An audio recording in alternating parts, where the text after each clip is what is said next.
Assalamualaikum warahmatullahi wabarakatuh, anak-anakku semuanya. Marilah kita belajar pada hari ini tentang pelestarian alam. Dalam materi ini kita akan mempelajari yang sangat jauh, yaitu akan sampai dengan alam ini, ya. Untuk itu, sebelum kita belajar, kita awali dulu dengan membaca basmalah. Bismillahirrahmanirrahim. Mudah-mudahan dengan bacaan basmalah semuanya bisa berjalan dengan lancar. Anak-anak semuanya, untuk materi ini pelestarian alam dan lingkungan ini sangat bermanfaat bagi kita semuanya, karena kita hidup di dunia ini tidak lepas dari yang namanya alam sekitar, dan kita harus ada kerjasama yang baik agar supaya alam ini memberikan manfaat bagi kita semuanya. Oke, siap ya untuk belajar? Sebelum belajar, kita harus mengetahui dulu bahwa banyak sekali ayat-ayat yang berkaitan dengan untuk melestarikan alam. Maka dari itu, kalian harus menyimak dengan baik, ya.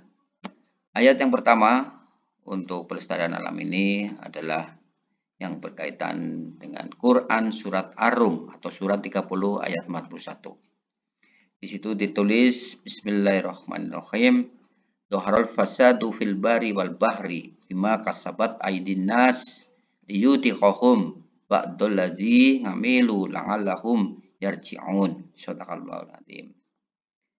Arti dari ayat tersebut adalah telah nampak kerusakan di darat dan di laut yang disebabkan oleh perbuatan tangan manusia. Melalui hal itu, Allah membuat mereka untuk merasakan sebagian dari akibat perbuatan mereka agar mereka kembali ke jalan yang benar. Inilah ayat yang berkaitan dengan pelestarian alam yang pertama. Kemudian masih ada lagi ayat berikutnya adalah Quran surat Ibrahim ayat 32. Di situ disebutkan, ya, A'udzubillahi minasyaitonirrajim. Bismillahirrahmanirrahim. Allahul ladzi khalaqas samawati wal ard wa anzala minas sama'i ma'an wa akhrajja bihi min samarati rizqan lakum wa sakhkhara lakumul fulka litajriya fil bahri bi amrihi wa sakhkhara lakumul anhar. Allah telah menciptakan langit dan bumi, menurunkan air hujan dari langit, lalu dengan air tersebut Allah itu mengeluarkan berbagai macam tumbuhan sehingga tumbuh buah-buahan sebagai rezeki untukmu. Dia juga telah menundukkan kapal bagimu agar bisa berlayar di lautan dengan kehendaknya. Dia pun telah menundukkan sungai-sungai bagimu. Inti daripada ayat ini bahwa Allah menciptakan apa yang ada di muka bumi ini adalah untuk manusia. Namun ingat, manusia harus mau menjaganya. Dan ayat berikutnya dari surat Ibrahim masih ada lagi surat Az-Zukhruf. Untuk surat Az-Zukhruf juga disebutkan di situ, A'udzubillahi minasyaitonirrajim. Bismillahirrahmanirrahim. Litastawu ala duhurihi summa tadhkuru ni'mata rabbikum idastawaitum alaihi wa taqulu subhanallazi sakhkhara lana hada wa ma kunna lahu muqrinin. Artinya adalah agar kamu dapat duduk di atas punggungnya. Kemudian jika kamu sudah duduk di atas punggungnya, kamu akan mengingat nikmat Tuhanmu dan mengucapkan, Maha suci Allah, zat yang telah menundukkan semua ini bagi kami. Padahal kami sebelumnya tidak mampu menguasainya. Anak semuanya, dari 3 ayat ini kita semuanya mempelajari bahwa betapa pentingnya alam sekitar ini. Di ayat yang ketiga tadi, surat Zukhruf ini adalah bahwa Allah menciptakan hewan ternak. Di samping itu, hewan ternak ini adalah untuk manusia. Bisa untuk tunggangan atau kendaraan, dan bisa juga untuk alat angkutan. atau juga bisa diambil manfaatnya dari dagingnya, kemudian juga mungkin susunya, mungkin juga kotorannya jadi pupuk. Selanjutnya, di samping kita mempelajari Al-Quran tersebut adalah kita juga mempelajari tentang hukum bacaan lam jalalah. Hukum lam jalalah ini apabila ada huruf lam pada lafal jalalah atau Allah yang didahului oleh huruf berharokat fathah, dhammah maupun kasroh. Cara membacanya dibagi menjadi dua bagian. Satu baca tafkim, yaitu tebal, dan satu lagi dibaca tarkik atau tipis. Allahumma bismillah. Inilah lafal bacaan tafkim atau tarkik pada huruf lam jalalah. Untuk lebih mendalami nanti kita bisa lihat lagi di buku materi yang ada, ya. Kemudian hukum bacaan ro. Hukum bacaan ro juga ada hukum bacaan tafkim dan tarkik. Tafkim itu tebal, tarkik itu tipis. Dibaca tafkim atau tebal, ini sebabnya. Ro berharokat fathah, ro berharokat dhammah, ro berharokat sukun yang didahului oleh huruf berharokat fathah atau dhammah. Kemudian sebelum ro berharokat sukun terdapat hukum berharokat kasroh. Kasroh tapi bukan asli, ya. Yi misalnya, ya, ini. Kemudian setelah ada hukum bacaan ro tafkim, kemudian adalah hukum bacaan ro tarkik. Ya. Hukum bacaan ro tarkik di sini adalah tipis. Semua huruf ro yang berharokat kasroh, baik di depan, di tengah, maupun di akhir kata. Rijalan. Kemudian sebelum huruf ro berharokat huruf yang sukun, huruf ya sukun. Sebelum huruf ro terdapat huruf ya sukun. Contoh alimul khobiru di sini nih, khobiru, ya. Kemudian ada lagi huruf berharokat kasroh dan mendahului huruf ro sukun. Yang contohnya di sini tidak kelihatan, ya.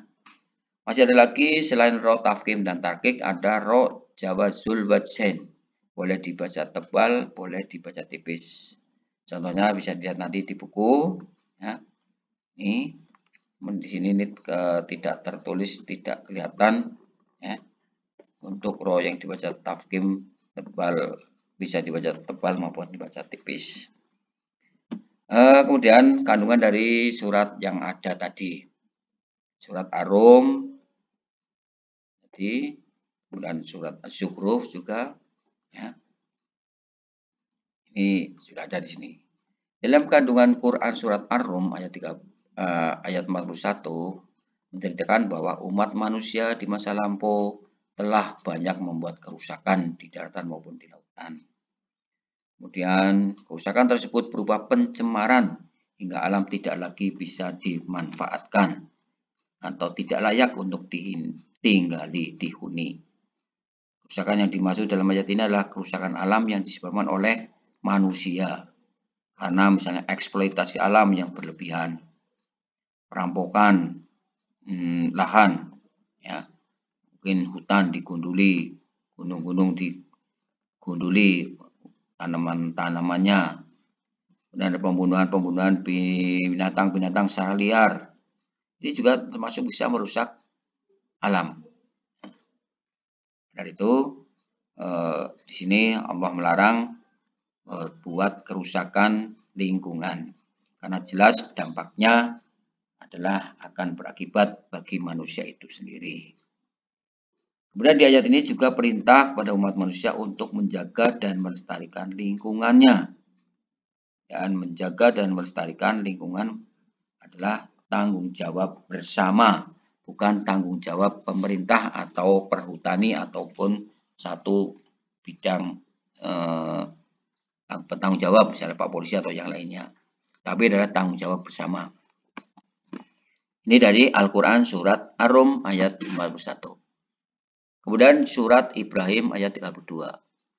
Di situ menegaskan bahwa Allah telah menciptakan langit dan bumi dengan segala aturannya serta fungsinya masing-masing. Dan langit yang tak terhingga luasnya dan benda langit yang tak terhitung jumlahnya semuanya taat dan patuh pada Allah. Semua berjalan pada garis yang sudah ditentukan. Kemudian ketika Allah SWT menjadikan bumi yang terhampar ini gunung dan lembah yang di dalam terkandung sejumlah mineral bumi serta menurunkan hujan dari langit, kemudian menghijaukan bumi ini, semua ini adalah untuk manusia sebagai sumber kehidupan manusia. Dari itu kita semuanya harus sadar bahwa semua ini adalah milik Allah dan untuk manusia digunakan sebaik-baiknya. Kemudian dari Quran yang ketiga, surat Az-Zukhruf ayat 13. Allah telah menentukan alam semesta ini sehingga manusia dapat menggunakannya, memanfaatkannya. Oleh karena itu, hendaklah manusia mengingat nikmat yang telah Allah berikan kepada kita semua. Kemudian, sebagai manusia harus tetap ingat bahwa itu adalah nikmat dari Allah untuk manusia. Ya. Allah SWT juga menciptakan hewan yang dapat dimanfaatkan oleh manusia. Seperti tadi saya sampaikan, sebagai bahan makanan bisa, sebagai alat transportasi bisa, alat pengangkut, dan lain-lainnya.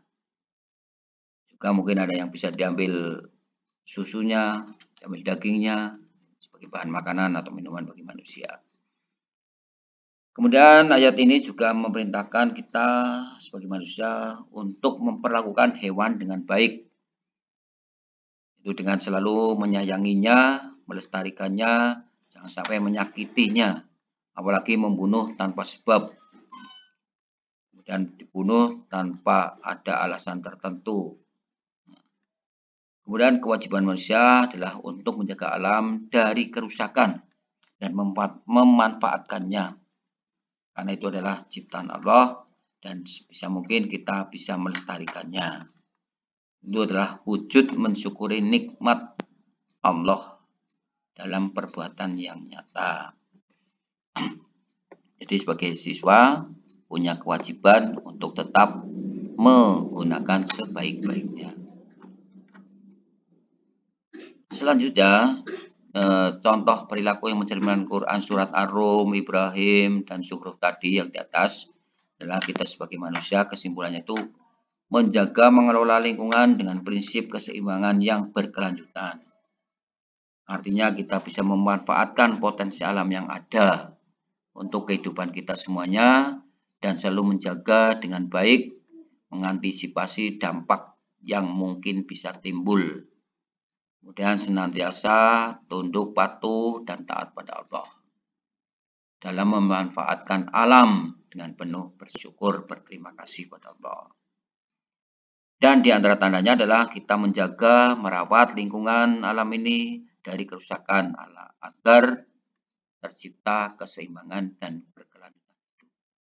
Melestarikan alam dan lingkungan dalam bentuk perbuatan yang nyata. Jangan hanya tertulis saja, bentuk slogan-slogan saja, ya, tapi hendaklah ada bentuk perbuatan yang nyata. Nah, intinya di sini disebutkan lagi bahwa ajaran Islam tentang kelestarian alam ini adalah Rasulullah memberikan beberapa contoh pelestarian alam untuk kita laksanakan yang bentuk perintah maupun larangan. Larangan mencemari lingkungan dengan berbagai sampah, sampah plastik, sampah yang tidak bisa, sampah non-organik ya, yang tidak bisa terurai, dan sampah plastik ini. Walaupun hanya sekecil itu karena jumlahnya banyak, jadi mencemarilah lingkungan ini, tercemarlah lingkungan ini.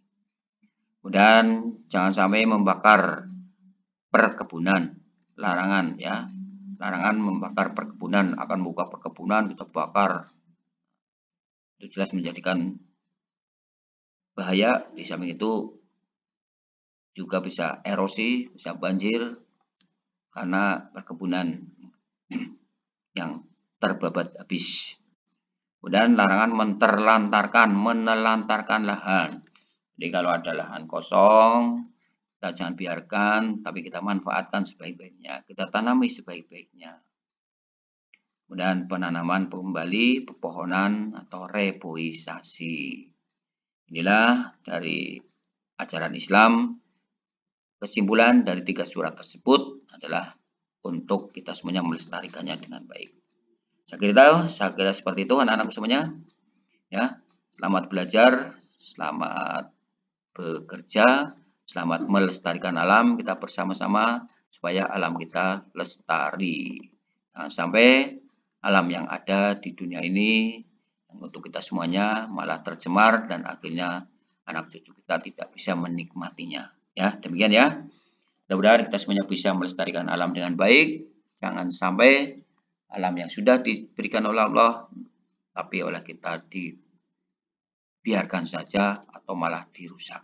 Demikian, anak-anakku terus belajar, jangan bosan, jangan malas untuk tetap belajar.